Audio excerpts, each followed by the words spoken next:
So I wanted to give a brief review of the Logitech Superlight 2 decks. Yeah, Superlight 2 decks.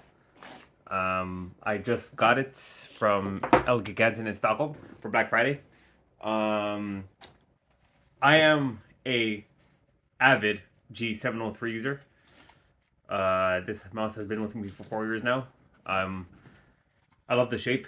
It's probably the best shape in a mouse ever. And now I feel like it's time for an upgrade because it's been over 4 years and I want a lighter mouse, but also a USB-C compatible mouse. And unfortunately, this mouse is starting to show its age, although the shape is amazing. I'm looking for an upgrade now, and I just had the Death Adder V3 Pro from Razer. It was cool, I guess, but I don't know. I couldn't do the shape. I would always accidentally hit the right click with my middle finger, and I just didn't like it. So then I saw a sale. You know, the one thing I would say about the Superlight 2 decks is that it's very, very expensive. I don't know what they're thinking. I mean, it feels like a quality mouse, I guess, but a mouse that's worth $250? No, I don't know. Not at least in my opinion. But I got it on sale today, so here it is.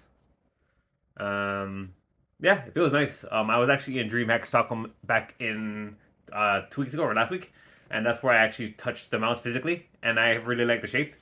I know that there's a lot of fanboyism for the G703. The shape is for me perfect. I know that there's a subculture online that wants a G703 refresh, and I think this is probably the best thing we'll get. I don't know if they're gonna make a G703 refresh, but yeah, this is probably the best we're gonna get. And do I like the shape? Yes. And I guess that'll start my review now. Overall, I do like the mouse.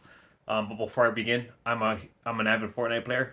I know, yeah, I love Fortnite, and I've been playing Fortnite for a long time now, on and off, of course, since 2018, I think, or 2017, and yeah, so that's my main game. I also play other games as well, but Fortnite's been my bread and butter in terms of how I shape my setup, because it's a game that I love the game, and this mouse works well. It's very light. The one thing I really like about it, of course, is that it's very, very light. I think I'm going to keep in the 60-gram range. The shape is good. I will say that the one thing that I somewhat don't like is that, I don't know if you can see, but the G703 is slightly higher. Like the bump here, the bump here, it digs into my palm a bit more. And that's one thing I did not like about the Death Adder V3 Pro, is that it didn't dig into my palm as much. This one has a less of an aggressive bump, but more of a bump than the Death Adder V3 Pro. So, you know, you can get. So yeah, I'm not a claw grip person. I'm more of a finger, a palm person. So I do wish that the mouse had a more of an aggressive bump like the G703, but I read that apparently there's a law. It doesn't make sense, but apparently there's like a legal reason as to why they can't have it exactly. I don't know. I read that somewhere online. I don't believe it, but yeah. So the bump on the Superlight 2 decks is less aggressive. Still feels great though. The one thing I also don't like is the side buttons are smaller than the G703. I don't know if I mean, when I play Fortnite, this the thumb button is my wall button. And I think I want it a bit bigger because I have this placebo, I think, where I think having a bigger button makes it easier to press. So I don't know. I mean, but yeah, I don't like the fact that, as you can see, the side button is smaller on the Superlight 2 decks, but you know. And last but not least, the clicking. A lot of people are curious about how it sounds, so here's a sound test.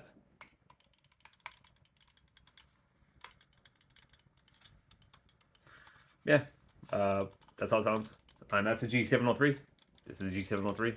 So this is obviously very louder. I think the clicks are better. I don't know what the technology is. I don't know the technology behind it, but yeah, overall, I do like the mouse. Personally, it gets points off for the smaller thumb button and the less aggressive bump. But overall, on the price, of course, the price is really expensive. I got it for 1,400 crowns in Stockholm, which is about 180 Canadian. Very expensive. very expensive mouse. But oh yeah, and apparently some people hate the mouse feet. I don't really have an issue with it. I don't know. I don't really have an issue. Yeah. Overall, I recommend the mouse. If you're a G703 person, I think you'll like it. I think it's a worthy successor to it. But secretly, I'm hoping that they make a G703 refresh, and hopefully it's really cheap. But time will tell.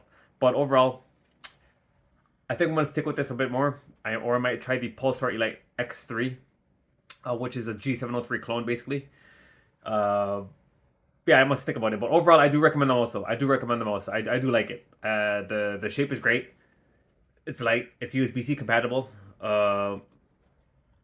Yeah, good mouse. And the battery's much better than G703. So yeah, pick it up if you get a good discount in it. But I personally would not buy it for unless it's discounted. Like I don't feel that this mouse should be more than 150 Canadian. Right in Stockholm, it's 2,000 crowns. Like that's wild. That's 250. That's wild. There's no way. There's no way this mouse is worth that much. So I don't know what they're thinking, but I recommend it. It's a thumbs up for me. Your boy Smiley.